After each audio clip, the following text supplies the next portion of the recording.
Buenos días a todos. A continuación les presentaré mi trabajo de grado titulado Efectos de la temperatura, precipitación y huella humana en las dinámicas espaciotemporales de FAPAR en el territorio continental de Colombia de 1999 a 2019, presentado por quienes habla Johnny Durán, dirigido por Bion Roy y codirigido por Corina Buendía. Colombia se ubica en la zona ecuatorial, por lo cual la energía solar y temperatura son relativamente constantes durante el año. Esta región es afectada por la zona de convergencia intertropical, en la cual confluyen los vientos alisios del sureste y noreste que al calentarse por las altas temperaturas tienen como resultado fuertes lluvias. Esto, junto con la influencia diferencial de los océanos Pacífico y Atlántico, resulta en zonas muy lluviosas como el Chocó y zonas secas como la Guajira. Además, el choque de dos grandes placas tectónicas resulta en la cordillera de los Andes, que posee algunos picos que sobrepasan los 5.000 metros, dando como resultado diversidad de pisos térmicos. Es así que estas características ayudan a moldear la circulación atmosférica de la cual dependen los patrones de precipitación, los cuales en Colombia se presentan de manera diferencial para distintas partes del país. En Colombia hay cuatro regímenes de lluvia: unimodal, bimodal, mixto y no estacional. Es entonces que estas características producen variedad de climas que propician la diversidad de ecosistemas, y en Colombia se han clasificado hasta 91 ecosistemas.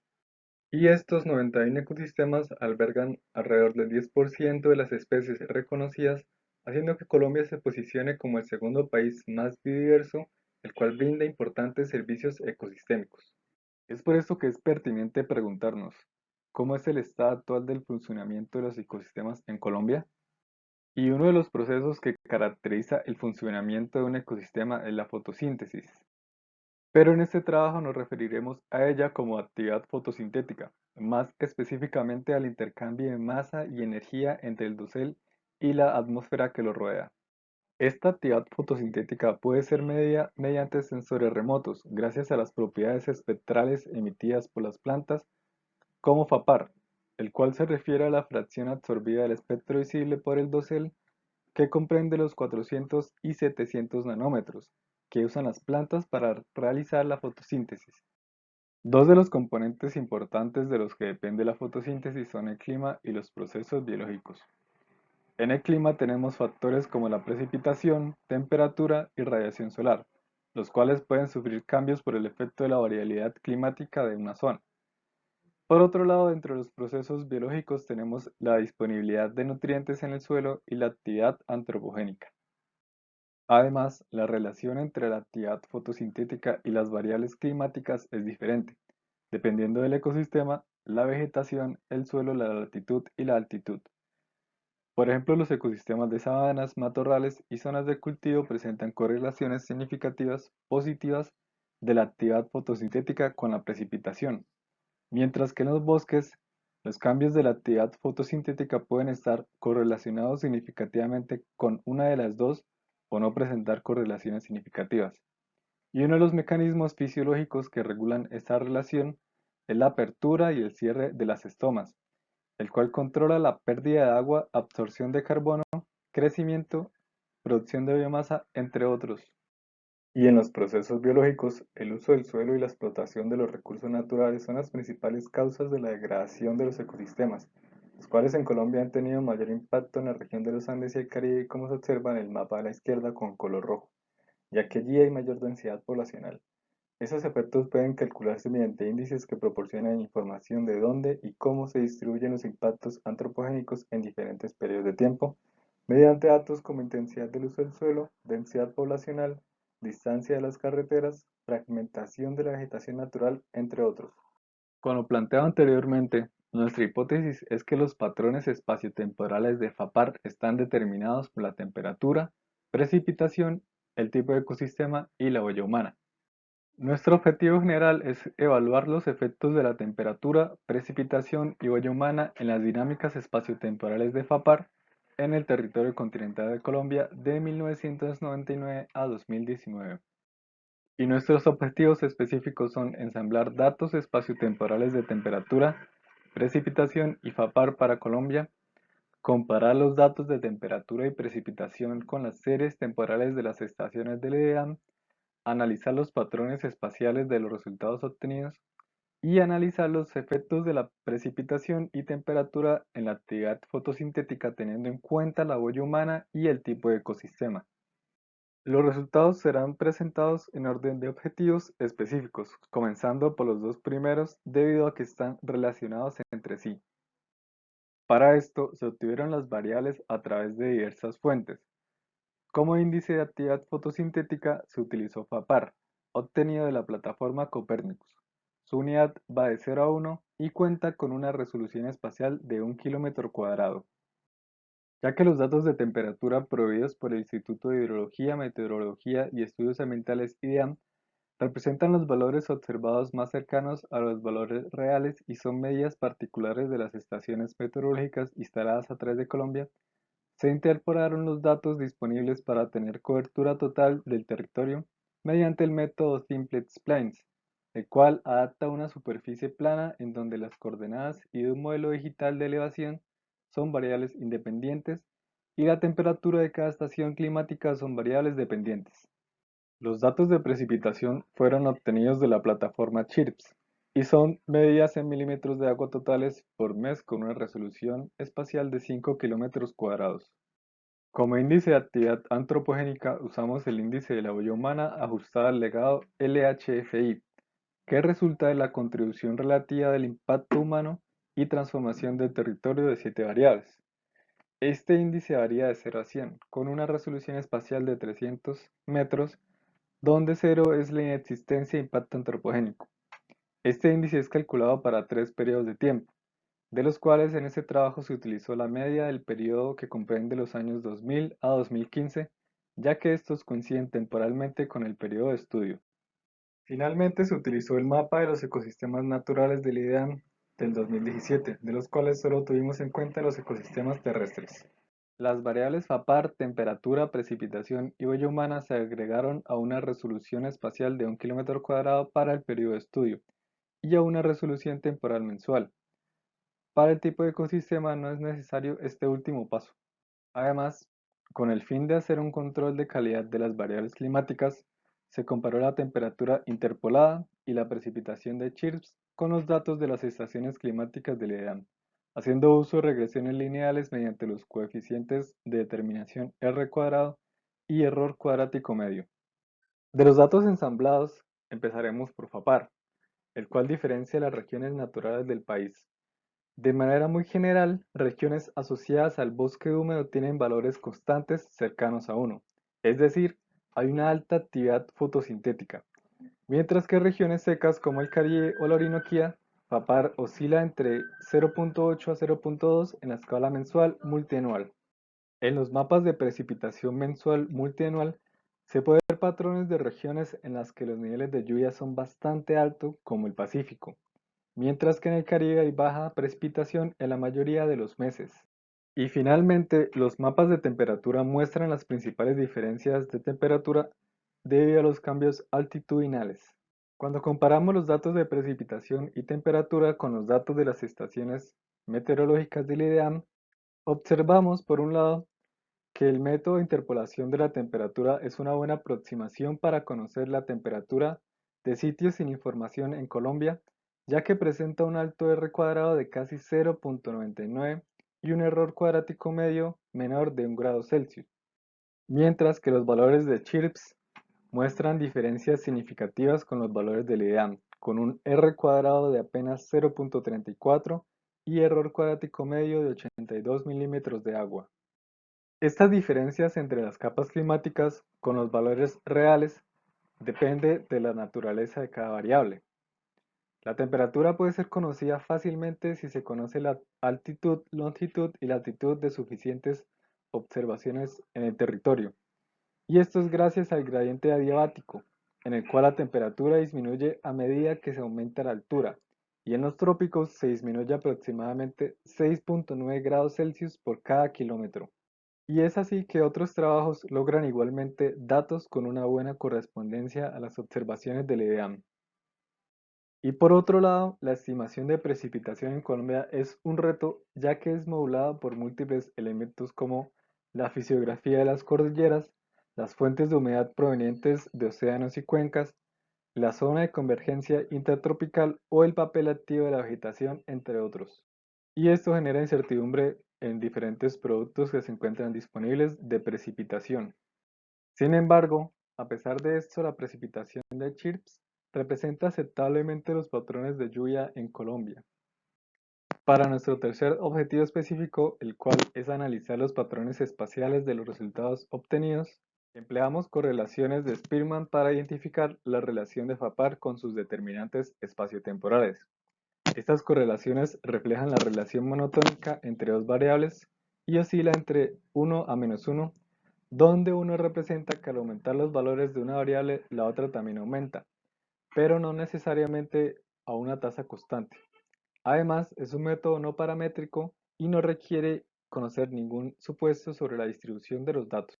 Esta prueba fue aplicada a cada píxel, el cual representa una grilla de 1 km² aproximadamente, y cada píxel está representado por tres componentes: latitud, longitud y tiempo, contando con alrededor 1.400.000 píxeles, en los cuales se ejecutaron dos correlaciones distintas: correlación entre FAPAR y precipitación y correlación entre FAPAR y temperatura. Y en cada una se evaluó el lag o el tiempo de respuesta en meses de FAPAR a los cambios de sus variables predictoras, de las cuales se escogió el de mejor valor de correlación. Comenzando con los patrones espaciales de las correlaciones de FAPAR y precipitación, obtuvimos que gran parte del territorio se correlaciona positivamente y solo el 19% negativamente. De estas correlaciones positivas, el 78% son significativas y de las negativas, el 10% son significativas. Además, hay una fuerte relación entre las correlaciones positivas y el tiempo de respuesta de un mes.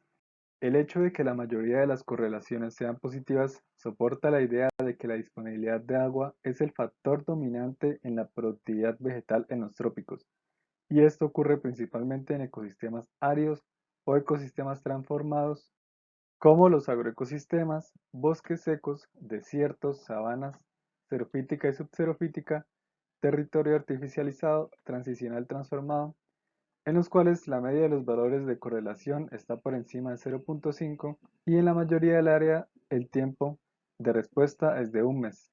Es entonces que estos ecosistemas se benefician de los patrones de lluvia del mes anterior, que está disponible principalmente para las plantas durante la época lluviosa, y por esto cuando la época seca llega, la fracción de cobertura vegetal disminuye. Por otro lado, las correlaciones negativas y no significativas están asociadas a bosque húmedo, los cuales son más resilientes a los cambios de la precipitación, ya que allí la distribución y disponibilidad de agua es más constante, y esta puede ser extraída fácilmente por árboles de gran altura que cuentan con raíces profundas. Además, estas correlaciones negativas podrían estar asociadas a la disminución de la actividad fotosintética debido al aumento de las lluvias, ya que en las regiones más húmedas del Amazonas, este aumento en la precipitación favorece a las grandes formaciones de nubes que reduce la cantidad de radiación solar que llega a la superficie. Y también las hojas húmedas disminuyen la capacidad de difusión de CO2. Y posiblemente el cierre parcial de las estomas y la deficiencia de oxígeno disponible para la respiración cuando los suelos inundan tenga un efecto negativo en la actividad fotosintética. En los patrones de temperatura, nuevamente la mayoría de las correlaciones de territorio son positivas, y de estas positivas el 75% son significativas, mientras que el 25% de las correlaciones negativas son significativas. Además, gran parte del territorio presenta tiempos de respuesta de hasta 3 meses principalmente. Estas correlaciones bajas, en la mayoría de los ecosistemas y con tiempos de respuesta largos, reflejan que la temperatura no es un determinante climático principal en las regiones tropicales como Colombia, principalmente porque esta no varía significativamente durante el ciclo mensual, a comparación de latitudes altas y medias, donde la temperatura es una variable limitante en la actividad fotosintética. Sin embargo, en Colombia predominan las correlaciones positivas, es decir, que el aumento de la temperatura tiene un efecto positivo en la actividad fotosintética. Algunos autores sugieren que este patrón es consistente cuando se trabajan con promedios mensuales de temperatura, pero durante el día el aumento de la temperatura podría tener un efecto negativo en la actividad fotosintética. Esta diferencia ocurre ya que la temperatura óptima, es decir, el límite máximo de la temperatura en la cual se sigue realizando actividad fotosintética, es superado durante el día y las hojas deben cerrar las estomas, lo cual no es observado con valores promedios, los cuales se refieren a patrones de todo un ecosistema. No obstante, en los ecosistemas tropicales, la temperatura está muy cerca al límite óptimo. Por otra parte, las correlaciones negativas muestran patrones interesantes que coinciden con patrones de deforestación intensiva a lo largo de los años y posiblemente nuevos patrones de deforestación. Esta pérdida o cambio de cobertura puede conllevar a un aumento de la temperatura local, pues la deforestación puede reducir la evapotranspiración y cambiar las propiedades del suelo que controlan el balance energético. Con esto, los ecosistemas transformados probablemente alcancen el límite fotosintético más rápido, explicando los patrones de correlación negativas. En nuestro último objetivo específico, el cual es analizar los efectos de la precipitación y temperatura en la actividad fotosintética, teniendo en cuenta la olla humana y el tipo de ecosistema, observamos que a priori, valores altos de huella humana en el mapa inferior izquierdo están distribuidos principalmente en algunos ecosistemas, pero en todos los ecosistemas hay presencia de huella humana bajo y alto. Así que para mirar los efectos de la huella humana revisamos tres tipos de regresiones lineales. La primera regresión se tomó como variable dependiente de los valores promedio totales de FAPAR. La segunda se tomó como variable dependiente de los resultados de la correlación entre FAPAR y precipitación. Y en la tercera se tomó como variable dependiente los resultados de la correlación entre FAPAR y la temperatura. En nuestra primera regresión, vemos que la huella humana tiene un efecto significativo en la mayoría de los ecosistemas, y la relación es principalmente negativa en la mayoría de los ecosistemas, mientras que en unos pocos es positiva. Sin embargo, vemos que en los valores más altos de huella humana, los valores de FAPAR no son menores o mayores a los que hay cuando la huella humana es cercana a cero. Pero el efecto importante que se repite en todos los ecosistemas es que la huella humana restringe los valores de FAPAR a valores intermedios. Y de forma interesante, este efecto también se presenta en las correlaciones de FAPAR con la precipitación, con la diferencia de que la huella humana amplifica esta relación, es decir, que a medida que aumentan los valores de huella humana, los valores de correlación van a ser principalmente positivos, mientras que el efecto de la huella humana en la correlación con la temperatura parece estar restringiendo las correlaciones hacia valores que indican una relación no lineal o valores cercanos a cero. Esos efectos pueden ser producto de la continua transformación de los ecosistemas mediante la alteración de sus procesos biofísicos, que tienen consecuencias como cambios en las dinámicas de la vegetación, la diversidad de especies o la estructura vegetal. Y como observamos, los ecosistemas pueden empezar a depender más de las variables climáticas, en especial la precipitación, teniendo como consecuencias negativas en la resiliencia de un ecosistema. Y si este proceso de transformación desmedida continúa, se podrían desencadenar efectos adversos a escala local y global, como la disminución de la precipitación y el aumento de la temperatura. Como conclusiones, presentamos por primera vez mapas de FAPAR, temperatura y precipitación en formato raster con alta resolución, aproximadamente 1 km², y en escala mensual para Colombia. Adicionalmente, mostramos la incertidumbre de los mapas de temperatura y precipitación, ya que la estimación de las variables climáticas puede representar un proceso complejo debido a los múltiples elementos que lo modulan, como es el caso de la precipitación. También, en gran parte del territorio continental colombiano, FAPAR se relaciona positivamente con la temperatura y la precipitación, y estas relaciones son moduladas por la huella humana. Por último, la huella humana no solo afecta el cambio neto de FAPAR por la pérdida de vegetación, sino que también modula las relaciones de la vegetación con la precipitación y la temperatura, haciendo que los ecosistemas sean más dependientes de ellas y menos resilientes frente a eventos climáticos extremos. A continuación, las referencias bibliográficas utilizadas para esta presentación. Muchas gracias por su atención.